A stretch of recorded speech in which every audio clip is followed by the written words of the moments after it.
এই বাবল র্যাপারের কয়টি layer 10 foot উঁচু থেকে পড়া একটি ডিমকে সুরক্ষিত রাখতে পারবে? শুরুটা 1 লেয়ার দিয়ে করা যাক। তো সবই ঠিকঠাক, উচ্চতা 10 ফুট, 1 লেয়ার। 3, 2, 1। এইবার 3 লেয়ার। আরে ডিমটা কি অপচয় হলো? হয়তো পুরোপুরি না, কারণ আমাদের সাথে তো খাদক আছে। এইবার 5 লেয়ার। রেডি, গো। ওহো, আবারও ভাঙলো। কোথায় ভোজনকারী? হ্যাঁ, এই তো, এইবার ঠিক আছে। 7 লেয়ার। আজ মনে হয় সবাই কাঁচা ডিম খেয়ে মোটা হয়ে যাবে। এইবার এটা খাচ্ছে নর্মাল পারসন। এবার 10 লেয়ার।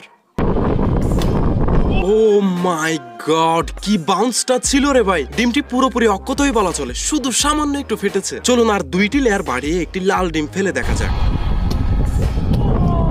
অসাধারণ, একদম নিখুঁত এবং সুরক্ষিত। এইবার 12 লেয়ার, একটি সাদা ডিম।